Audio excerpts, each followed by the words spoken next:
Welcome everyone to our Dr. M. Alfred Haynes lecture series for the month of September.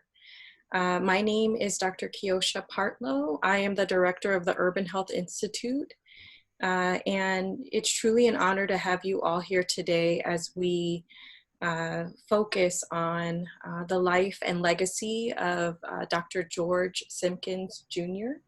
And then also talk about an important civil rights case, Simkins versus Cone Hospital. This really quick overview of our agenda today. We have an amazing lecture in store for you. We'll have a question and answer session at the very end. So we encourage you to utilize the chat box. If you have any questions that come up, go ahead and type them in. You don't have to wait until the end. And as soon as we're done with lecture, we will begin reading the questions for our panel to answer following the lecture.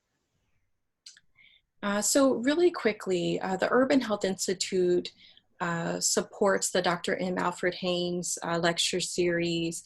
And the Urban Health Institute is a research endowment with funding from the National Institutes of Health.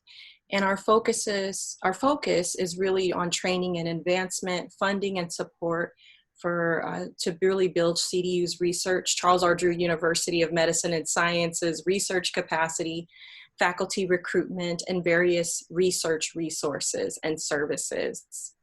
Our Dr. M. Alfred Haynes lecture series is named in honor of the late, great Dr. M. Alfred Haynes, who is a president emeritus and former dean of Charles R. Drew University of Medicine and Science.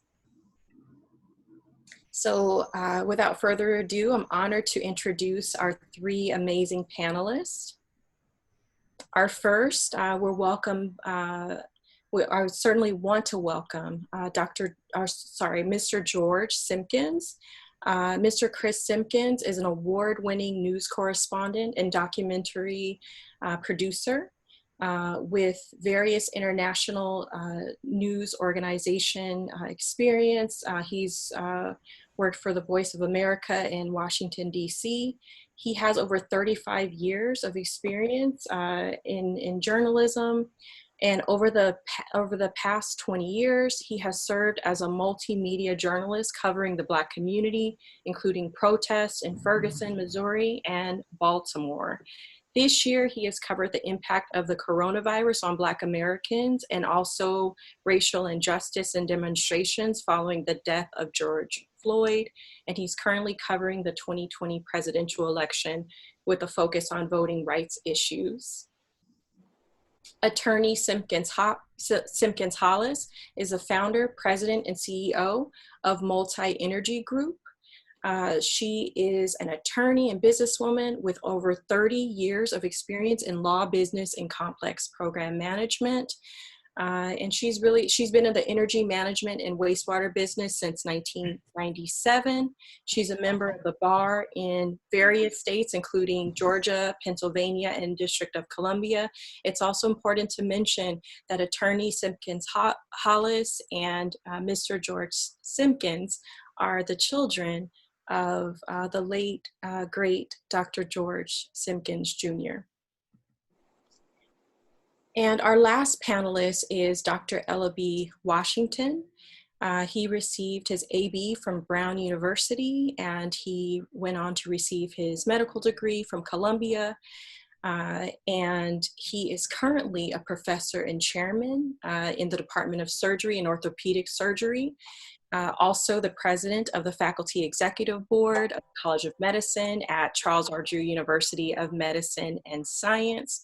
His research interests include orthopedic and musculoskeletal surgical care in underserved communities. And Dr. Washington is the nephew of the late, great Dr. George Simkins Jr. So without further ado, I'm going to go ahead and turn it on over to Dr. Washington. Thank you all. Thank you, Dr. Partlow. Can everyone hear me? Yes. Good. So I'd like to thank all of you in attendance for listening to this M. Alfred Haynes lecture this afternoon. I'd like to thank Kiosha Partlow, Carolyn, Stevie, and Sonia for their help in getting us to this platform to discuss what we consider to be a significant event in the history of both medicine and civil rights in this country. I would also like to thank President Carlisle and Provost Michael for their continued extraordinary support for our university's educational opportunities. Now, our discussion today will hopefully illuminate the historical significance of this man, George C. Simkins, Jr., and this legal case, which some believe to be as significant in regards to medicine as Brown versus Board of Education decision was to education and civil rights. I note that Dr. Simkins was not alone in participating in this lawsuit, as there were other brave co-plaintiffs who we will identify during this talk. Next slide. I'd like to recognize and thank my co-presenters and members of my family, Chris and Jeannie, and also all of my family and friends tuning into our presentation. Now, though today's presentation is about a civil rights leader in an important legal case, it highlights the concepts of social justice and community activism, which are so very important to us here at the Charles R. Drew University. I will paraphrase President Carlisle, who has stated that social justice is what we do here, and medicine and science are just our niche. I will start with a brief review of the history of medicine in the Black community in America, which will be followed by Who Was Dr. Simkins by Chris, and followed by a discussion of the legal case by attorney Jean Hollis Simkins.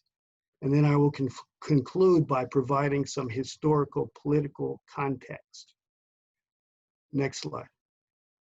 One of the reasons our discussion is important today is because of the economic implications in regards to healthcare in this country. In 2020, healthcare expenditures were expected in the United States to be 18% of the gross domestic product, or $2 trillion. With COVID, these numbers are probably greater. It's also important, this talk, in the context of the civil unrest that's going on today. Next slide. Now, as an often reported phrase in regards to looking to the future is that you need to understand where you've been, your past, to know that where you're going. So originally on the African continent, traditional African medicine or variations thereof were practiced which incorporated herbalism, divination, and spiritualism with reliance of healing substances in the environment to treat sickness, disease, and injury. I note that traditional medicine is still practiced in parts of Africa. Now, in 1619, when Africans originally were brought to the shores of America to work as slaves, the slave owners tried to protect their investment and initially allowed the slaves to practice their traditional medicine. But eventually the slave owners began to pay white medical practitioners to care for slaves. And as the plantations grew larger, plantation medicine with slave hospitals were established. Next slide. These were sometimes staffed by Black attendants. However, there was originally a belief among many white medical practitioners that Black slave patients had a different anatomy and physiology than whites. This led to some experimentation and harm to Black slave patients, which began a long history of mistrust of medical practitioners and medical institutions in this country, which lasts to some degree to the present time. The Tuskegee experimentation with syphilis being one example. Now, after the Civil War and emancipation of the slaves, the federal government established the Freedmen's Bureau to help the emancipated slaves. Its medical department established hospitals and clinics all over the South and in places in the North. However, Freedmen's Hospital which would become Howard, would be the only one to survive because of the ambivalence regarding the care of Black people in this country. In both the North and the South, local municipalities developed segregated medical service for Blacks because in some circumstances in Reconstruction, Blacks were given the power of the ballot box and wanted medical care, but also because whites became afraid Black communities would spread disease to the white communities, such as smallpox. Next slide.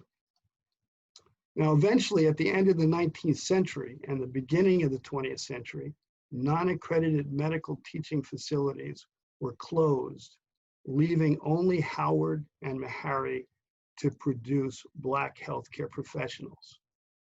Next slide. Many of these medical and dental professionals became social activists in their communities, both participating in and helping to fund the early civil rights movement. Among these included Dr. Dorothy Ferrabry, a Black woman physician who with her AKA sisters built a hospital in Mississippi. Dr. Von Delaney Mizell, who moved to Florida and opened a hospital and became president of the local chapter of the NAACP. And the famous Dr. Lewis T. Wright, who was the first Black physician admitted to the staff of Harlem Hospital in New York, who later became the chief of surgery and longtime president of the board of the NAACP. There are many more examples. These are but a few. Next slide. In 1896, the Plessy versus Ferguson legal decision brought forth the era of Jim Crow segregation, which segregated medical care even more, as it allowed legalized separation of the races. It meant that medical care provided to Blacks had to be increasingly provided by Black physicians or dentists. Now, the Flexner Report in 1910, authored by Abraham Flexner to Carnegie Mellon, transformed American medical education and embraced a racially divided healthcare system, where it was felt that Black doctors would only take care of Black patients. In 1920, the American College of Surgeons standardized a certification program to an increasingly important hospital system, as the practice of modern medical techniques and surgical techniques could be practiced with asepsis. The new certification process began to force other ethnic and religious groups to build their own institutions, such as Mount Sinai for the Jewish, St. Mary's, or St. Francis for the Catholics. The era of modern medicine was at hand, and Black physicians would try hard not to get shut out. Next slide. In order to resist being shut out of this new modern medicine, Black physicians and dentists organized. The National Medical Association and the National Dental Association should serve as a scientific society and accrediting institution for Blacks who could not get accredited in the white medical societies or the American Medical Association. Blacks began to build their own hospitals as well, such as Provident in Chicago, Frederick Douglass in Philadelphia, Lincoln Hospital in Durham, North Carolina, and L. Richardson in Greensboro, North Carolina. Next slide. Now, parts of the state of North Carolina in the South were considered the progressive South. There was a Black medical class that developed, although segregated, which not only included Black healthcare professionals, but also Black lawyers. This would be important in the future. So when the AMA tried to elicit the NMA and its societies to unite with them against President Truman's proposal for national health insurance in 1946, Blacks realized their worth and began to agitate for integration of the medical societies and the hospital systems. Next slide. Physicians in North began to change the legality of the segregated hospital system. Both Reginald Hawkins, a dentist, and Hubert Easton, a doctor, brought lawsuits to integrate North Carolina hospitals, but they were unsuccessful. It was into this environment that Dr. Simkins Blount and others came.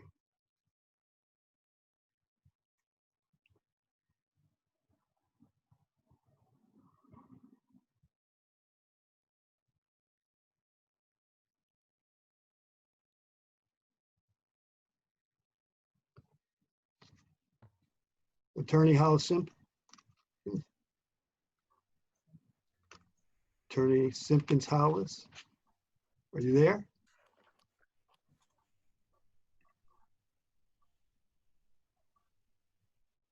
So we turn it over to Chris Simkins right now. Thank you, Chris. Thank you, Jenny. Thank you, Dr. Washington. Hello, everybody. It's good to be with you all this afternoon from Washington, D.C.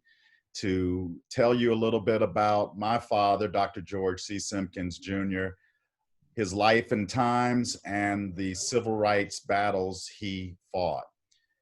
He was born in Greensboro in 1924 and would grow up to challenge the status quo. He came from a prominent family, a father who was a well-known dentist in Greensboro, and a mother who was a beloved teacher. And I think from the very beginning of his life, he was destined not only to make sure that they wanted to make sure he had a good education, but that it was no question really that he would follow in his father's footsteps and become a dentist. They also had a good family structure, and he and his sister Gloria grew up surrounded by a lot of support, education, and a desire to succeed. My dad was also a great athlete, and he loved everything that involved rackets and balls, from badminton to tennis to golf. He excelled in badminton and became a national champion in the sport. And then he picked up tennis, which was his other passion. And he did very well with his tennis career and just loved playing the sport. One of the things after he found the tennis to be a love, he picked up the game of golf. So he had many different sports passions. But one of the things that was very upsetting for him was the fact that he had to play in a segregated environment. So there were black sporting facilities and white sporting facilities. And he always used to tell me how upset he was to see the level of care of the different sporting facilities, and that the blacks tennis court had cracks in them with weeds growing up. The white tennis courts were pristine, the same for the golf courses. So he was determined, I think, at that point to use the sports and civil rights activism, but he excelled in the game of golf and was interested in it so much that he became the president of the Gate City Golf Association, and he helped many people like legendary African-American golfer Charlie Sifford get into the Greater Greensboro Open in 1961. I produced a little video about the golf case, and this occurred in December of 1955, just few days after Rosa Parks refused to give up her seat to a white passenger aboard a bus in Montgomery, Alabama, which launched the bus boycott. My father and 5 other of his friends walked on to a golf course in Greensboro, a whites-only golf course, and they became known as the Gillespie Six, Greensboro's Gillespie Six. Let's take a look at the video. He was born with a sparkle in his eye and a determination to fight for what was right. George Simkins was also a competitor. He had several loves in his life. One was dentistry. Always standing over you and with jazz music in the background, you couldn't keep Dr. Simkins away from his office and his patients. One of his other passions was golf. His love for the game began at an early age. So did too his career as a civil rights activist in Greensboro. I started playing golf. They had a little segregated course for us called Noco Park Golf Course here in Greensboro, just for the blacks. And they never would fix it up, and there was weeds everywhere. And they had another course for the whites called Gillespie Park Golf Course. In December the 7th, 1955, 6 of us went out on the Gillespie Park Golf Course to play golf, and we were arrested and given active jail terms for trespassing. One of the things he wanted the most was for blacks to be able to play at any publicly owned golf course in the country. He felt efforts to integrate the Gillespie course could play a significant role in the civil rights movement. Instead of paying a fine for illegally playing on the Gillespie course, George Simkins told the judge he planned to appeal the trespassing charges. So I told him, I said, no, we're going to take this case all the way to the Supreme Court, because anybody who pays taxes ought to be able to enjoy the recreational facilities provided by the city. Along with some of his lawyers and fellow golfers, the group filed a lawsuit against the city. In 1955, a local judge upheld their right to play on the city-owned course. Judge Johnson J. Haynes gave the city 40 days to integrate the course. And 2 weeks before integration was to take effect, someone from the city mysteriously burned the clubhouse down. During that time, North Carolina's highest court ruled that the Gillespie course must be for white players only. George Simkins and his lawyers appealed that decision to the U.S. Supreme Court. In October 1959, the Supreme Court justices in Washington heard the case. They later ruled that all city-owned recreational facilities around the country must be integrated. 7 years after we went out there in 1955, they were going to open the course up on an integrated basis, 9 holes, and that was the golf course case. Nearly 5 decades after Dr. Simkins was arrested for playing on this segregated course, whites and blacks now play here together.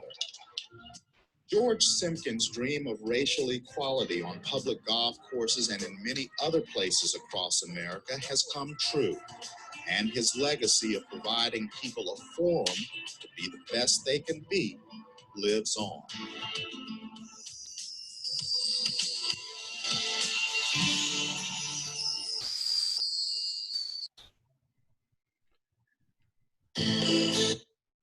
I remember my dad telling me that segregation made him mad. And he said, fighting for equal rights makes you stronger. It makes you work harder. It makes you more determined to eradicate this evil. Let's go to his schooling and dental career now. He knew in order to get a good education, he would have to leave North Carolina.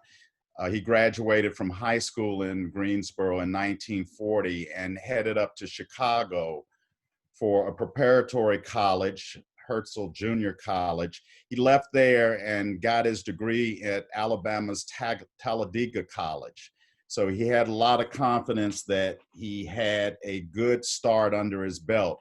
He left college and immediately went to dental school at Meharry Medical College in Nashville, Tennessee. And as Dr. Washington noted, it was one of the only few medical colleges that blacks could attend. One is right up the street from where I live here at Howard University.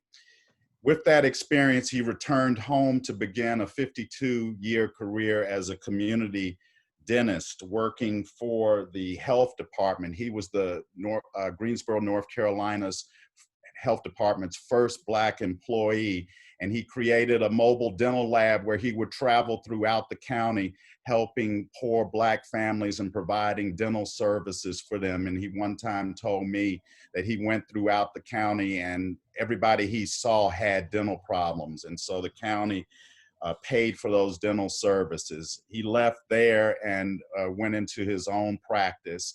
And at the same time, he took over for his dad, who was a dentist.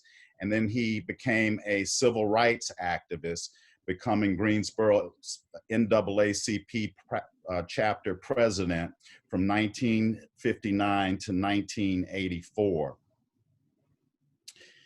He, at the time, he was president of the NAACP, and he knew that, because of the golf case, he had to keep a low profile. And he was approached by a Syrian immigrant and Greensboro clothing store small business owner named Ralph Johns, who asked him to take part in a sit-in movement that would require him going up to the F.W. Woolworth company store and sitting down at the lunch counter. And he told Mr. Johns, I can't do that. I've already been arrested for the golf situation, and I'm involved in other legal things. You should go recruit some other people. So Mr. Johns and my father identified some young college students at North Carolina A&T State University who went up to that F.W. Woolworth store and launched what was known as the sit-in movement. I have a little video about that.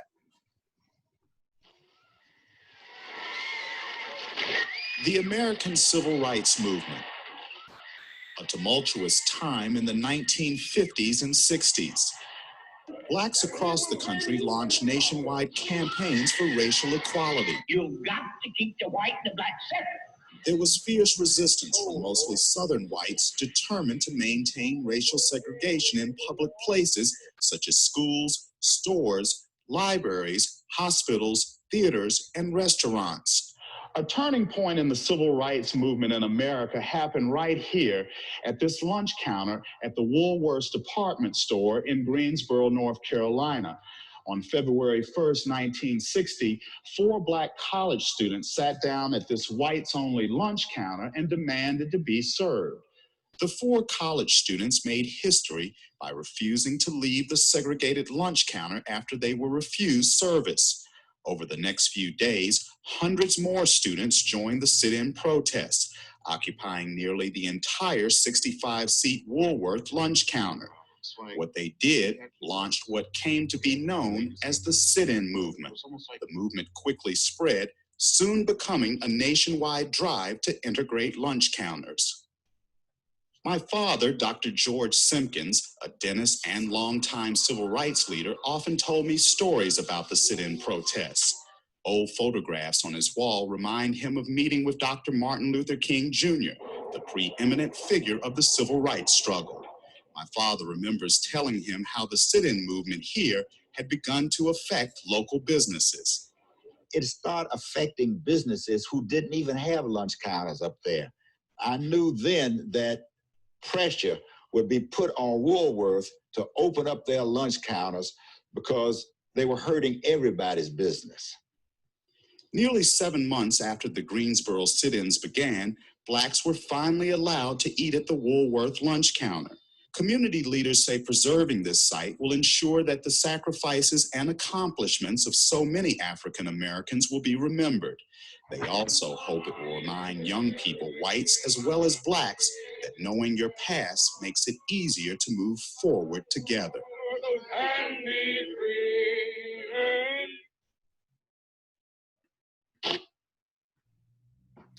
With efforts to integrate lunch counters, movie theaters, and other public facilities underway, my father turned his attention to the political structure in the city. In the early 1960s, there were very few African Americans registered to vote.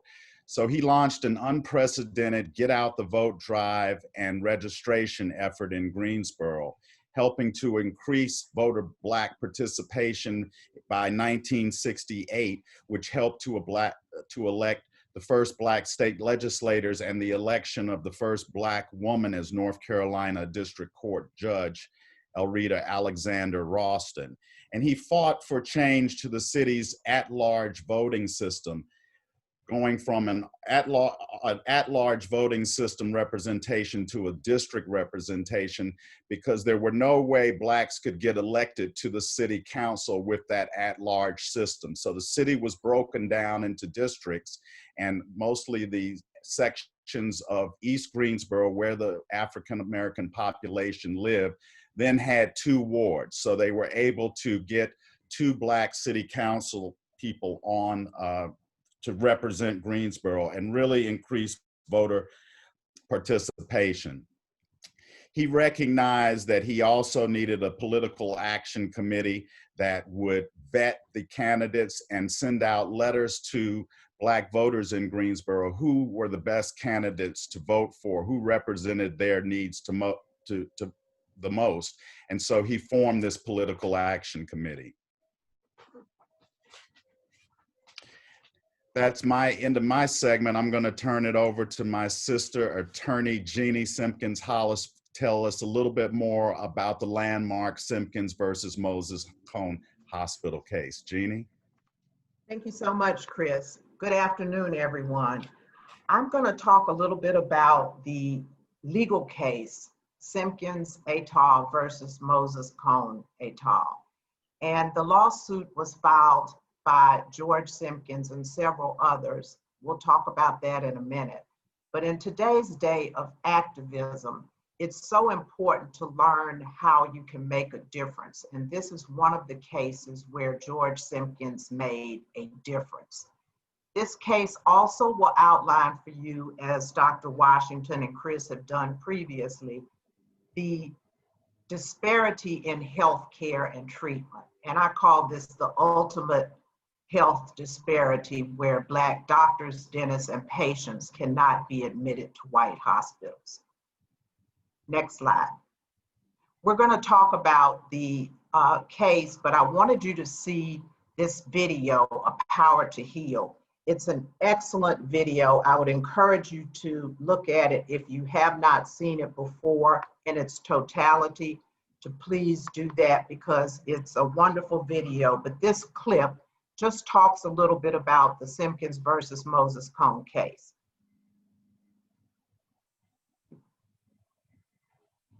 The breakthrough they had all been fighting for was led by a dentist in North Carolina. One civil rights activist and a dentist named George Simkins contacted the Legal Defense Fund. It was not the first time. He'd been put in jail for trying to integrate a golf course. And he was a local gadfly, and he was a courageous man. And he said, I want to bring a lawsuit to get staff privileges at the white hospitals in Greensboro. Dr. George Simkins was the president of the Greensboro NAACP. Patient came in my office and he had a temperature of 103 and his jaw was swollen. I said, this boy needs to be in the hospital. So I called the Black hospital, L. Richardson Hospital. They just didn't have any beds available. I called Cone and Wesley Long. They had beds, but they would not accept him because of his race. In the South, almost all of the cases, either against hospitals or schools, were brought by dentists. They were totally independent and therefore had a degree of freedom that even the Black physicians in these communities did not have. Most hospitals had been built with Hill-Burton funds. We proceeded to attack them at that point on the grounds that they had been built with Hill-Burton funds. This was a chance to challenge the constitutionality of the separate but equal clause of Hill-Burton. Simkins and a group of Black doctors sued the hospitals. They lost in district court. It was a bitter defeat. We lost it in Middle District. Then we appealed it to the Fourth Circuit Court of Appeals. By throwing the full support of the Justice Department behind the plaintiffs in the Simkins case, Attorney General Robert Kennedy reversed 100 years of federal collaboration with Jim Crow. Discrimination must stop, not only because it is legally insupportable, economically wasteful, and socially destructive, but above all because it is morally wrong. On the 1st of November, 1963, The appeals court ruled in Simkin's favor. The separate but equal provision of Hill-Burton was declared unconstitutional. It was a huge victory, but the only way to enforce it would be to sue every segregated hospital in the country. New legislation was needed. President Kennedy proposed the Civil Rights Act, which, using language from the Simkins decision, forbid discrimination in any entity receiving federal funds. Thank you. I picked up on one of the issues that the video talked about, and one of the things that our dad used to say, which is that segregation is like a toothache. How is that possible? It's deeply rooted and systemic. It reverberates throughout your whole system. It's painful, and it's an indication of a bigger problem. Next slide.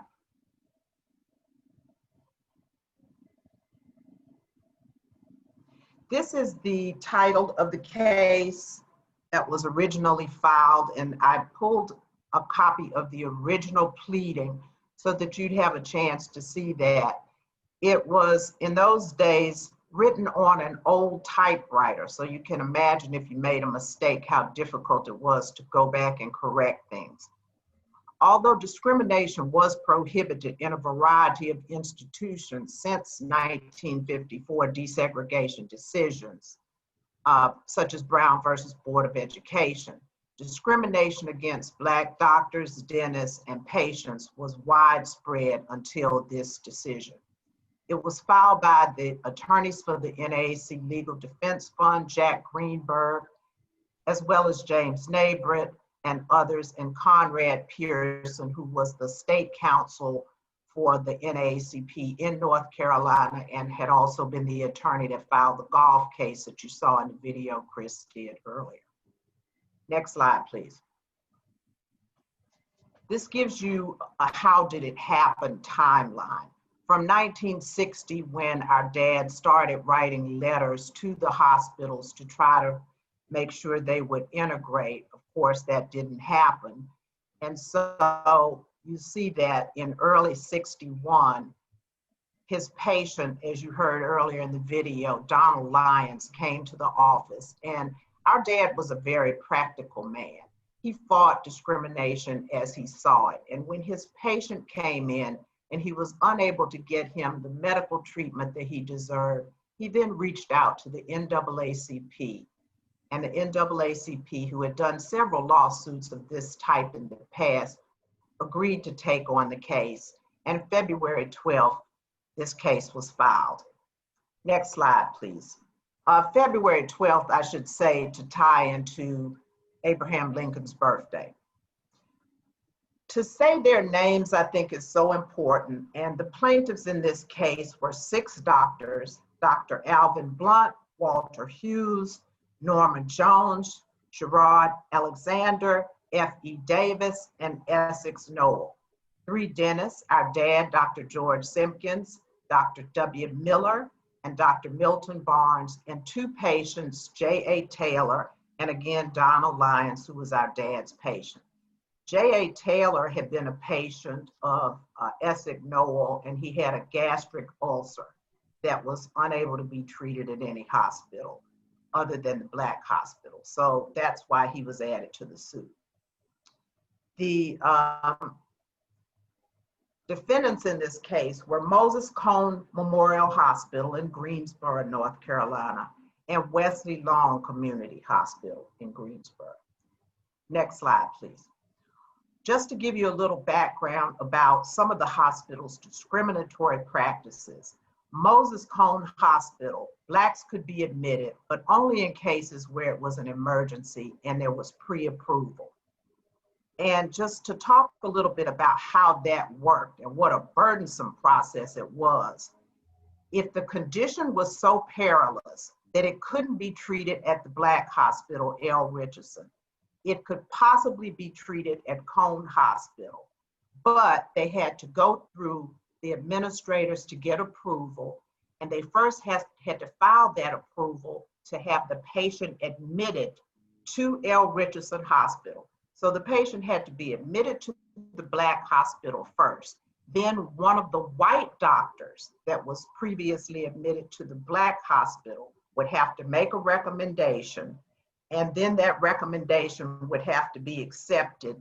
And once it was accepted, the patient could go to Cone Hospital, but they could not keep their Black doctor. They would have to be treated by the white doctor that originally filed the application. So it was a burdensome process to try to get to Moses Cone to get assistance. Wesley Long Hospital, on the other hand, refused to admit any Black patients whatsoever, or any Black doctors or dentists. Next slide, please. The premise of the case was, are the defendants instruments of the state such that they could be held responsible for their discriminatory practices? Admissions of Black doctors, dentists, and patients were denied based on discrimination, and this discrimination caused irreparable harm. What was the harm?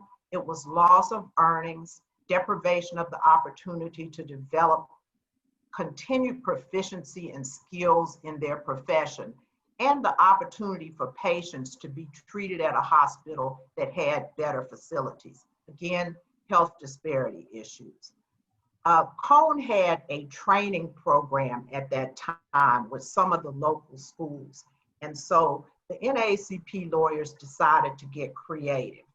They looked at what Cone Hospital had and what their nexus to the state could possibly be. They had a nursing program with several of the universities. They had a 6-member board that was appointed by public officials and agencies with no private charters. They were exempt from ad valorem taxes from the city and the county, and the hospitals were licensed by the states. So, and built with taxpayer funds. Next slide, please. The remedy that they sought in this case was an injunction to halt discrimination against Black doctors, dentists, and patients, declare separate but equal provisions of the Hill-Burton Act unconstitutional, and we'll talk about the Hill-Burton Act in a minute. Declare the public health service regulations unconstitutional. And why were they unconstitutional? Again, because it deprived the plaintiffs of the rights, privileges, and immunities guaranteed by the Due Process and Equal Protection Clauses of the 14th Amendment and the Due Process Clause of the 5th Amendment. And the question again is whether the hospitals could be, the actions of the hospital could be declared state action.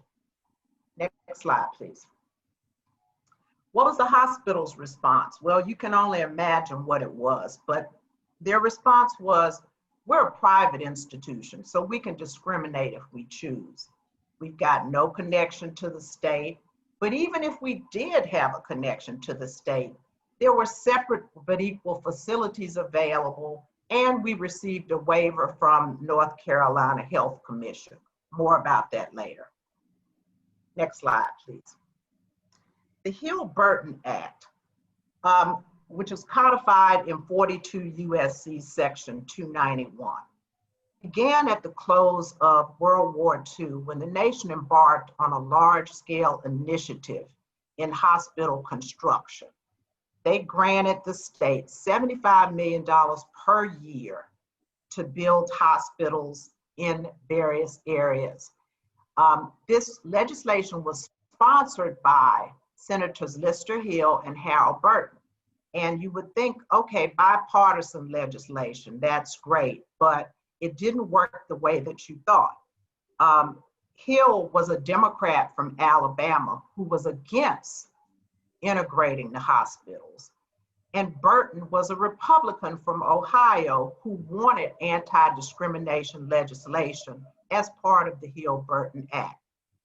The act provided that federal matching funds would be available for states for the construction of hospitals that did not discriminate on the basis of race, color, creed. So there was a non-discrimination provision in the legislation. However, it was an exclusion also that allowed states to build separate but equal facilities based on population. It was fitting that this lawsuit would come from North Carolina and challenge separate but equal clauses of Hill-Burton. The reason is that the federal government had helped build more separate medical facilities in North Carolina than any other place in the country. As of 1963, there were 31 projects constructed in North Carolina with Hill-Burton funds, 27 for whites and 4 for blacks. Next slide, please. Just some additional information about what Hill-Burton did. States with lower per capita income received more funds than wealthier states.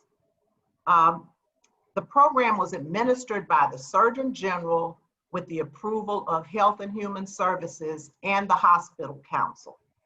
It was implemented at the state level and in North Carolina implemented by the North Carolina Medical Care Commission. The grants range from 1/3 to 2/3 total cost of construction and equipment, and the funds were allocated again on the basis of population and income. By 1963, 85% of the hospitals had received Hill-Burton funds. 85% of the hospitals in the United States received Hill-Burton funds. And between 1946 and 1963, 350 Hill-Burton projects were authorized for funding in North Carolina alone. Next slide, please. So the discriminatory language in the Hill-Burton Act, there was anti-discrimination language in the Hill-Burton Act. So you should not discriminate on the basis of race, color, or creed, but, and there was always a but the exception shall be made in cases where separate hospital facilities are provided for separate population groups. The Federal Housing Council, Hospital Council legislation was similar. No discrimination. However, in any areas where separate facilities are provided for separate population groups, you could get the requirement waived. So you could go in and say, I am not able to adhere to the non-discrimination provisions and I require a waiver. And this is exactly what Cone Hospital did, and we'll talk a little bit about that in a minute. And the facilities that are considered making equitable provision. So what kind of facilities are not only separate but equal? If it's built for a group that is in equal proportion to that group's population in a state, then that was considered to be an equal facility. Next slide, please. For purposes of the Hill-Burton funding, Moses Cone Hospital received 2 Hill-Burton grants. They received one in 1954, and the 1954 one is particularly interesting because in the application, they gave the requisite assurances that the hospital would be operated free of discrimination. But then they went back and they amended the application and stated that they had erroneously represented that the facilities would be operated without discrimination. They requested a waiver from the North Carolina State Hospital Commission, and that waiver was granted. They also received another grant in 1960. And to show you how you can make a difference, it's interesting to note here that Cone Hospital only received 15% of Hill-Burton funds, 1.3 million out of a total construction cost of 7.4. Wesley Long got 1 grant in 1959 and then 2 grants in 1961. And of course, they requested a waiver of the non-discrimination requirement. They received 50% of their funding from Hill-Burton, $2 million out of a $4 million construction cost. Next slide, please. This is just to give you a little example of the courts system and what they went through. And as you can see, and as you've noted, I'm sure the wheels of justice tend to move slowly. But in this case, if you compare how long it took this case to go through the court system versus how long it takes now, this would probably be considered a rocket case in terms of the speed through which it moved through the system. As we mentioned before, the case was filed February 1262 in U.S. District Court for the Middle District of North Carolina. And in May 8, 1962, the Justice Department filed a motion to intervene on behalf of the plaintiffs. Now, this was unusual. So what caused this intervention? Well, in April 62, the hospital council approved a resolution calling for the revision of this separate but equal language in the Hill-Burton, coming on the heels of other bills designed to eliminate discrimination. It was in the midst of this effort that the Justice Department intervened, because President Kennedy at that time preferred a legal strategy and avenue to a legislative one, because the legislative strategy was not working. In December 62, there was a motion to dismiss against the hospitals, and this was granted. Next slide, please.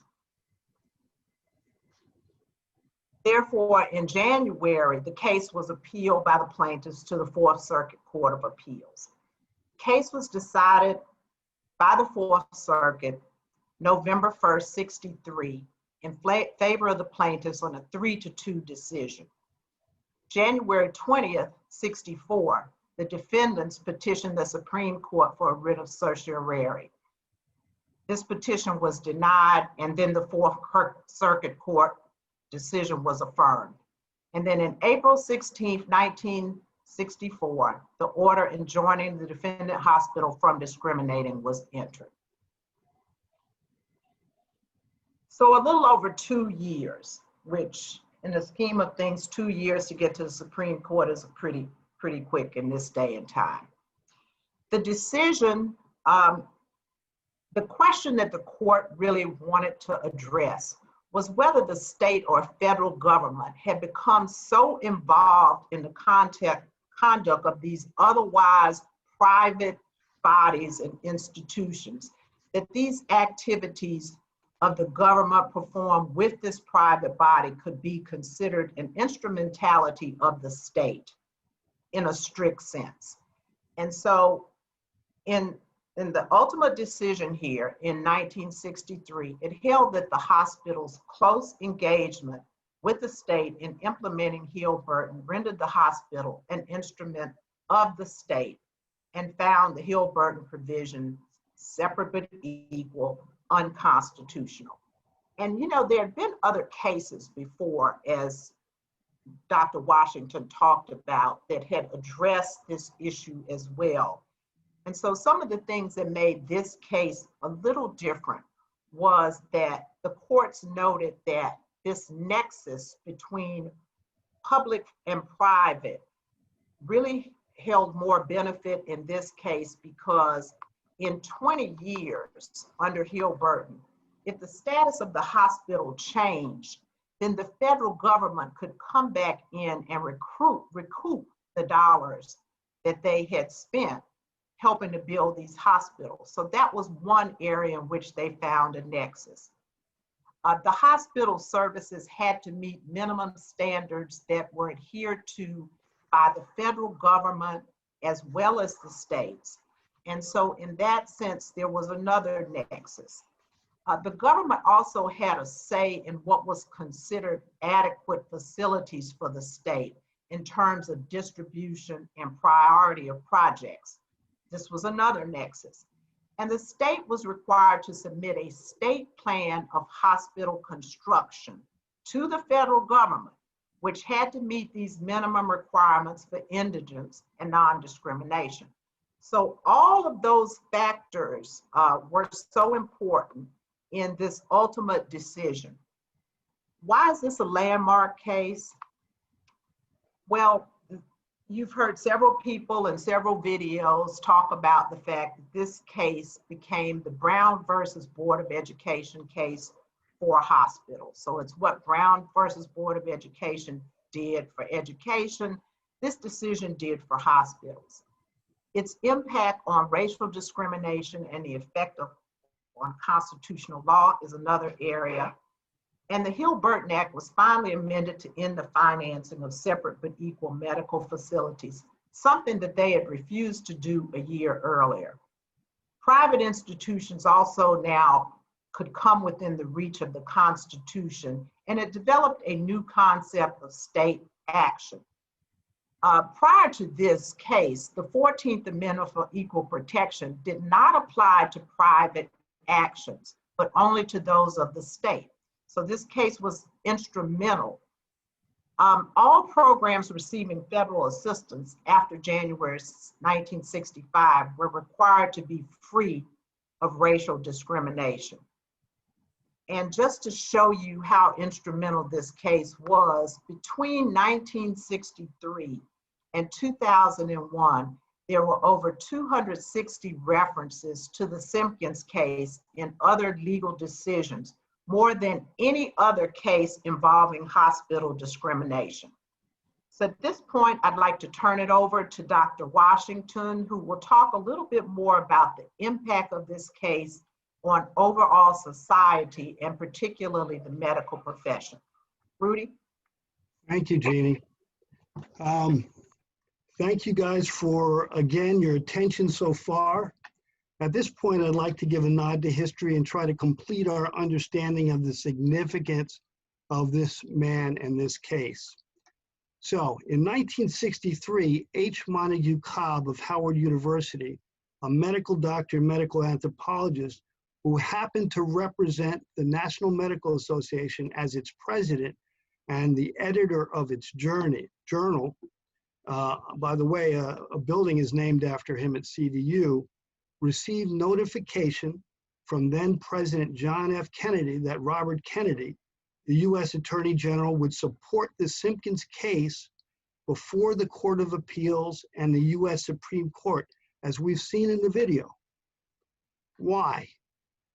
Why they did it is because it was morally right, the right thing to do, but also because the Kennedys understood the significant battle that they had ahead of them to try to pass the president's two upcoming pieces of legislation through Congress, the Civil Rights Act and the Medicare. They knew that a successful approval of this legal case would provide both political energy and bring together necessary political and non-political alliances to supplement JFK's upcoming civil rights and Medicare legislation. In fact, the journey of the Simkins et al. Legal case through the federal court would foreshadow the journey of Kennedy's civil rights bill through the Congress in 1963 and 1964. The Civil Rights Act of 1964 was to be a landmark civil rights and labor law legislation which would outlaw discrimination on the basis of color, race, religion, and national origin. The government's arguments that Robert F. Kennedy used to support the Simkins case were placed in Title VI of the proposed civil rights legislation, namely that there could be no discrimination in federally funded programs, such as Hill-Burton Act, based on the 14th Amendment to the Constitution. Initially, the proposed bill in 1963, however, was not felt to have a great chance to be passed in the House and Senate because it needed a 2/3 majority vote. And 1964 was an election year, and Kennedy had just barely won the last time.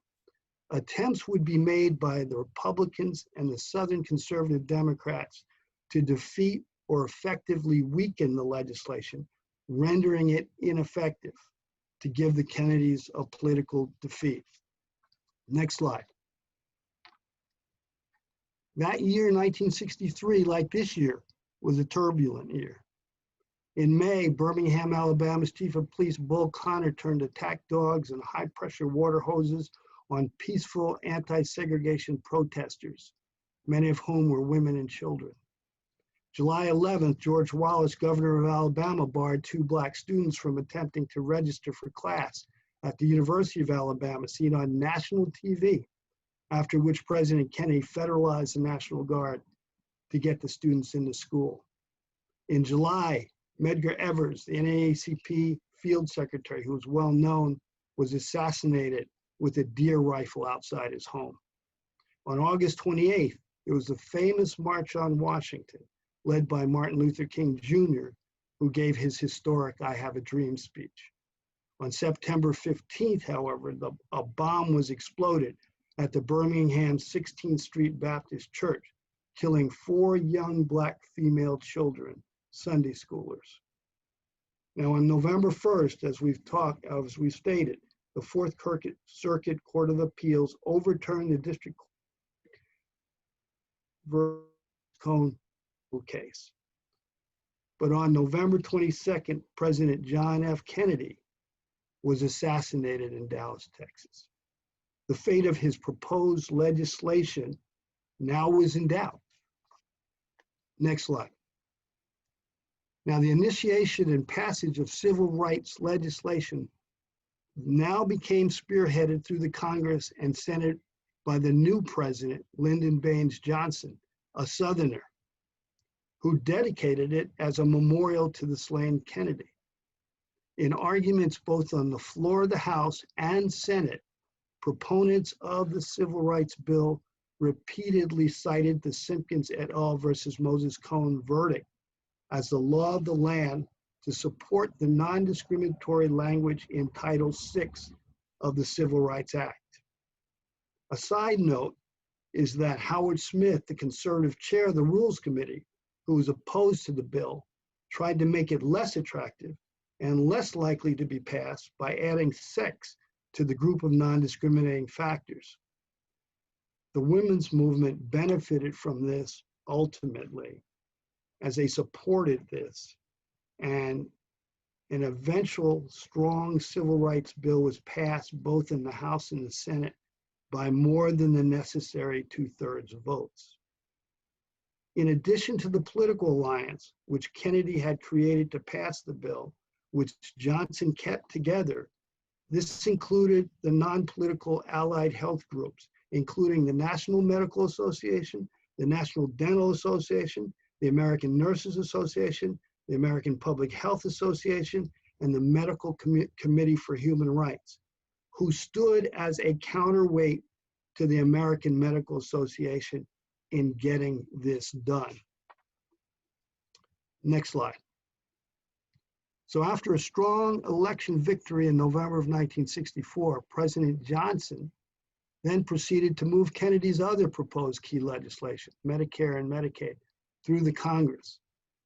The connection between the recently passed Civil Rights Act and the new Medicare legislation was undeniable.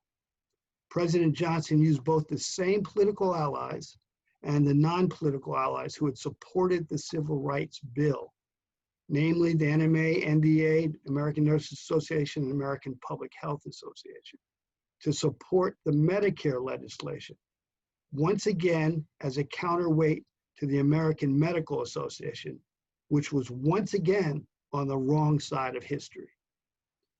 The connection between the two pieces of legislation was that Title VI of the Civil Rights Act supported the provisions of Medicare monies funding to hospitals and physicians who did not discriminate, as it had changed the discriminatory practice in the Hill-Burton law.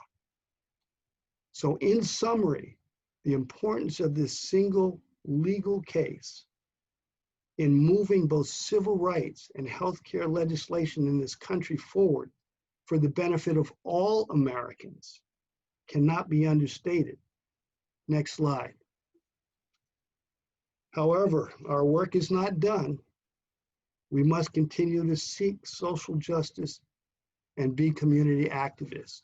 And this is a picture of the White Coats for Black Lives Matter protests that we held outside of the university. Next slide. With regard to the dedication and recognition, our dad died in 2001, and in September 2016, Cone and Wesley Long Hospital issued a formal apology to the last survivor of this lawsuit, Dr. Blunt. And Dr. Blunt died about 6 months after that. In October 2016, they also dedicated a highway marker, as you can see in this picture to the left. And later in October 16, a statue dedication was done by Guilford County and a nonprofit that was run by the former mayor of Greensboro, who had conflict with our dad during that time, but grew to see the importance of what our dad did. And this statue of our dad in his dental outfit is what you see on the right. There were also many other honors, including indoor sports pavilions, elementary school, voting political action committee was named after our father, as well as other recognitions.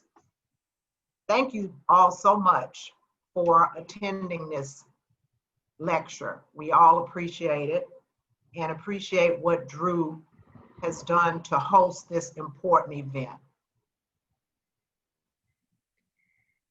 Thank you very much for such a wonderful, wonderful presentation. At this time, I'm going to encourage you all, if you have questions, please include them in the group chat box, and I'm happy to read them to our panelists. Just some of the questions that we've had thus far. There have been questions as to how you can receive access to today's presentation. And for all of you who've registered, if you've registered, we have your email address, and we will send you the link to this recording. And so don't worry about that. We'll get that to you all right away. There is a question asked. I know, Dr. Washington, you touched on this, and I don't know if you wanted to add any more, but the question was regarding, again, the role of the case in the signing of the Medicaid, Medicare into law. And I know, Dr. Washington, you had a few slides on that. I don't know if you want to add anything more. Yeah, I think to understand what was happening, you just have to understand how President Johnson was able to take what happened in the legal case, as the Kennedys had tried to do prior, and combine that legal case with the support of the groups like the NMA and essentially the Black Medical and Dental Association groups, as well as American Public Health Association. And it was a three-pronged attack to get people to go along with getting these bills passed, the Civil Rights Bill and then Medicare, Medicaid. And the prong, they had to beat back the AMA, because the AMA had been against everything, nationalized health insurance, and against Medicare, Medicaid. And they had stood in the way of civil rights because they didn't want anything changed. So they had to do that, but they also had, and that was the getting the Black societies to confront the white AMA, but they had to have a legal case showing that it was now law, and then putting together for Medicare, once again, the National Dental Association, the National Medical Association actually led to a counterweight against the AMA to gain support. I hope that answers the question. Thank you. Comment, this was so informative. Thank you so much for continuing your father's legacy through your work. Another thank you, a question. What legislation would you like to see that could help to combat current health disparities? Well, I'd like to take a stab at that. I think if You know, under Obamacare, there was a similar type of legislation that could have maybe filled that void. But I think if we had something like Medicare for all, where everyone would be treated equally and would be able to get the health care that they need and deserve, then that would make a big difference. Yeah, just to comment on that again, I think, not to be political, but Joe Biden does have a plan where he wants to make sure that everybody has medical coverage. And can he, if he wins, can he build on what he and Obama did in the first, during Obama's term? It's possible. We now have been introduced to the fact that this pandemic does not discriminate and will hurt all of us equally. So having everybody with medical coverage, however they get it done, is something that we're going to need, and we've needed it, and it's been shown that we needed it. Thank you. Additional thank yous are also in the chat box. Statement, great example of how clinician leaders can be a force for social justice. His example in this detailed description of the strategic approach serves as a valuable lesson for our students and faculty. Another question and comment, thank you so much for a great presentation. This is so timely. What are your hopes for the next generation of healthcare professionals regarding actions they can take beyond medical care to continue the struggle for social justice?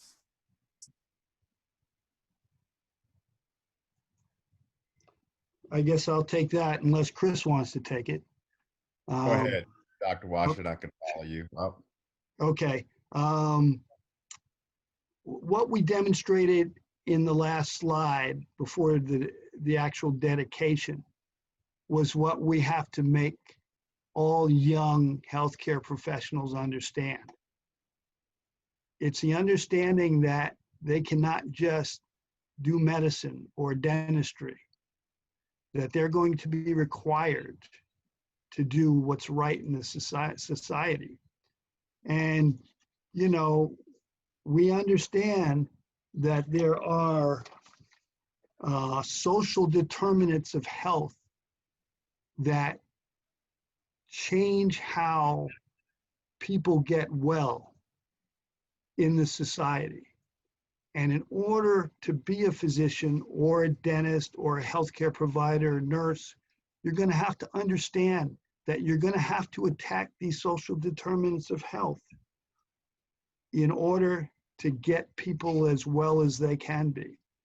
And those can be their economic standing. Those can be their educational upbringing. All these things actually physically can affect whether or not you're healthy. And until we get to the point where we correct this, as well as correct the physiological health concerns of individuals, which we're not doing for everybody now, then we're not going to come anywhere near to perfecting medical care in this country. I would just add to that and say that medical and civil rights activism still can go hand in hand. It's probably necessary now more than ever. And back when my father and other people like Dr. Blunt were involved, they had an advantage because they had private practices, and they can take risk and challenges and speak out in ways that people who worked for someone else could not do, especially in many cases if they worked for a white employer. So, and everybody looks up to medical professionals now for not only leadership and insight, now that we're dealing with a worldwide pandemic, but they can also get involved in making sure that people do not lose sight of what we need to fight for in this country. And those are ways to end systemic racism and lessen the gap that we see here in the healthcare disparities. Thank you. There's a comment made and wondering your thoughts on that, on this comment. Our young Black health professionals don't seem to understand the importance of historically Black professional organizations.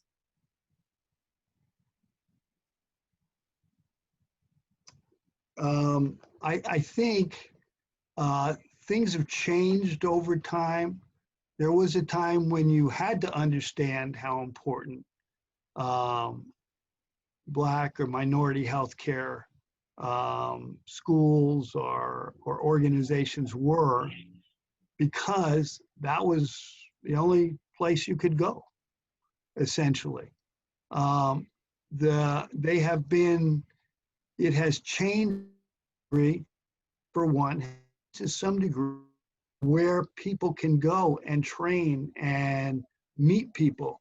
So a lot of them don't really understand initially the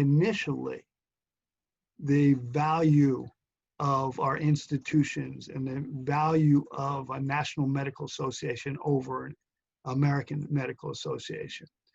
But what happens as they progress, they run into issues that we've run into for a century, and they don't know how to handle the issues because they don't have the advice of people who have dealt with those issues. And I've seen it, it causes a lot of problems for those individuals. They eventually come back around to understanding, if they get the right help, how valuable our institutions are to us in their progression in life. Here's a question and comment along those lines. There was a time when Black professional organizations, including lawyers, doctors, dentists, et al., conference together to focus on social justice issues. Do we need to formalize those opportunities again, or are the lines of communication still open? Well, I think we could use those, again. I mean, my father and other Black dentists in North Carolina benefited immensely from the organization they had, which was called the Old North State Dental Society. And that was a group of Black dentists from all across the state of North Carolina who would get together in meetings and seminars. They would learn more. They would strategize about social activism causes in their own community and how they could be impactful, as well as provide greater treatment to patients, their Black patients throughout the state. So I think those organizations are vitally important, and maybe more emphasis should be put on them.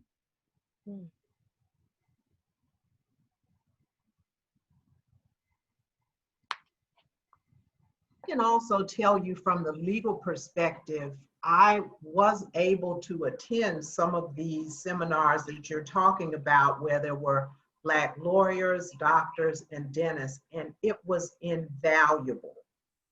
We were able to discuss all sorts of issues and work together toward a greater end. And I think some of that is lacking now as, more integration has happened and people have been all over the place at different organizations. But it's critically important that we get back together and try to reinstitute those types of conferences again, because they're so important. So much good was able to be done as a result. Dr. Washington, did you want to add? No, I agree completely. In the past, we've had times when we had joint meetings of the National Dental Association, National Medical Association, and actually the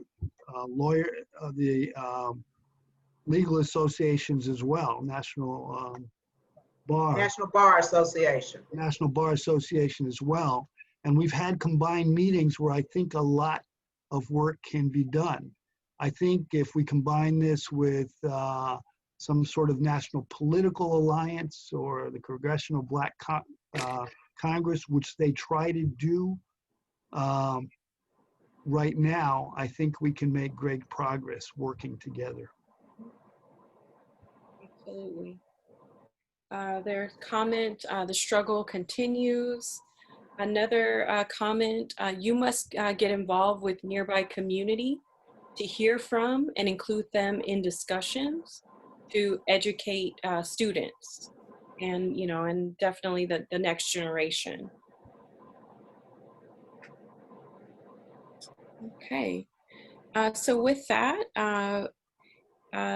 Dr. Washington, Attorney Simkins Hollis, and Mr. Simkins, you know, I don't know if you have any final statements before we close today. It was a pleasure being with everybody for this very informative lecture series. I think it's important that we learn about our history so we don't repeat mistakes of the past and still do whatever we can to encourage medical and civil rights activism among healthcare professionals. I'd just like to thank everyone for attending today. I think it's so important that we know our history and how we got to the point where we are. It also gives you some background into why health disparities are still like they are in 2020. And I also want to thank Drew Medical School for hosting this and Dr. Washington for initiating and putting together this whole day. And I'm just going to say, I think educational presentations like this are important. I'm glad we're recording it because I think we pride ourselves on CDU at having a pipeline and bringing along not only healthcare professionals, but people who have social conscience and understand the issues beyond just health per se. So I'm glad that we've recorded this, and maybe we will have the opportunity to show this to the different levels of our pipeline, all the way from grade school in our Saturday Science Academy program, all the way to our residents that we train every day at the hospital and at the clinics. I think it will help all of them. Thank you. Absolutely, all well said. On behalf of everyone at the Urban Health Institute, which I certainly want to thank my team for their hard work in helping put this together. We really want to thank our three amazing panelists. Just what a wonderful, insightful presentation, very important today. So we want to thank you all. We want to thank you all for joining us today and have an amazing rest of your day and week. Thank you, everyone.